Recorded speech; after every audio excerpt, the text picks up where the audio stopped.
There's a lot to unpack here, but let's start with Wayne Couzens' case. How much damage has been done to the police by the crimes of Wayne Couzens, and how he even got to do that in the first place?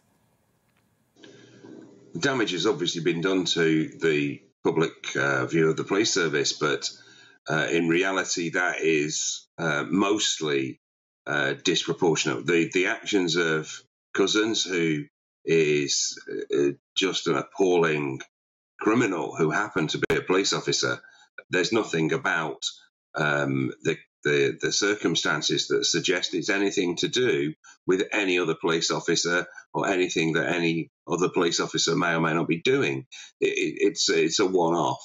But the situation the police well know is that they do 1,000 good things and nobody takes any notice. Somebody amongst their number does something bad and it is magnified a million times, and it undoes all that good work. And so this is a particularly egregious case, which has had huge damage to the public reputation. But we need to ask the public to just try and keep it in proportion. The Prime Minister doesn't seem to accept this bad apple argument that you're presenting, though. He says it's infuriating that the police are failing to take violence against women seriously. And in the papers, the latest article that I've read this morning, 600 abuse claims have been made against Met officers over the last 6 years. And women, rightly, will be thinking and asking themselves, who protects us from the police? The difficulty of looking at statistics is that they contain the whole range of offending and allegations, ranging from the less serious to the more serious ends of the scale. And they contain all the circumstances in which evidence is or is not there to launch a prosecution. Very often in these sorts of cases, in anything but the most serious case, the key factor is whether or not the victim of the alleged offence wishes to proceed with the matter and take the matter to court, support the police and the CPS in taking the matter to court. And if they do not, and they regularly do not in all sorts of circumstances, then it doesn't go to court. And so you'd need to unpick those numbers to understand exactly what's going on behind that headline statistic. The police service does take domestic abuse and violence against women and children very seriously indeed, very significantly more seriously than it did decades ago when I first became involved with policing in this country. I'm not saying it's perfect, but it's significantly better than it was. And again, we run the risk of undermining public confidence, which will in itself undermine the whole the whole trust in police sort of thing by exaggerating and treating these things disproportionately. You say that it's not perfect, it's better than it was. What I really want to hear from you, though, is that it can be better. I mean, just yesterday we heard, admittedly he's not a police officer, but he's a politician, but this police and crime commissioner from North Yorkshire, the comments he made, so tone-deaf, frankly, completely inappropriate and misogynistic. And that I absolutely agree. Yeah, I mean, your reaction to that, first of all, and the harm that those comments are making. It's not us discussing this and undermining faith in the police. It's people involved with the police at the top in North Yorkshire. I absolutely agree with your comments. The man shouldn't be in his post by the end of today. If he doesn't resign, whatever is possible in relation to him being unseated, that should be done or should at least be commenced. He is unfit for the purpose for which he was elected, and the people of North Yorkshire are not well served by someone with attitudes like that. He can withdraw the comment, but those comments belie underlying beliefs that are not going to be changed by an apology. He should go.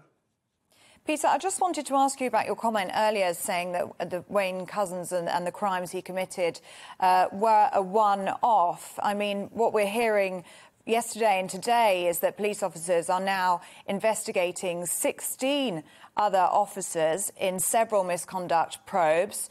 The Times is reporting that there's been material in a WhatsApp group that Wayne Couzens was a part of with 6 other officers, and that material that he was sharing amongst other people in that chat was misogynistic, racist and homophobic. I think we'd all agree that the policing establishment needs to be professional, it needs to be ethical, it needs to be moral in order to prevent and punish misconduct and corruption. But how can they do that when our officers are conducting themselves in this way amongst themselves? Would you say that this is a wider cultural problem in policing? I think it's a wider cultural and social problem generally, not just in policing. I think most people watching will have encountered colleagues or friends or relatives or whatever who have shared inappropriate, distasteful jokes and images and whatever on WhatsApp or by text or however they have done that with the various ways we have of communicating today. And we need to sort of differentiate that, which is bad and which needs to be investigated, and certainly in the context of policing, should it be happening, we need to separate that from abducting a lone female, walking down the streets and murdering her. They are at opposite ends of the scale. There are not dozens of police officers around the country looking for lone females to abduct, just as there are not dozens of ordinary members of the public doing that sort of thing. Yes, there are some, and yes, we will encounter more because these things will continue to happen. You cannot make millions of people perfectly safe in all circumstances and deal with all eventualities.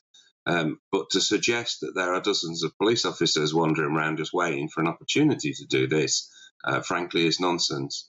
The other end of the scale, the exchange of material by WhatsApp or any other means, is something that happens a million times a day. And sooner or later, some fool will share something inappropriate that they think is amusing and they're just wrong about. In policing circles, that is investigated far more robustly when it comes to light than it is in any other context, and quite rightly so. And officers found to have done that are disciplined and, where appropriate, dismissed.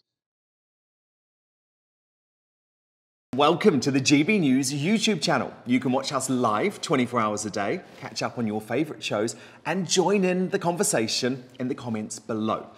Don't forget to subscribe and you'll never miss any of our exclusive content.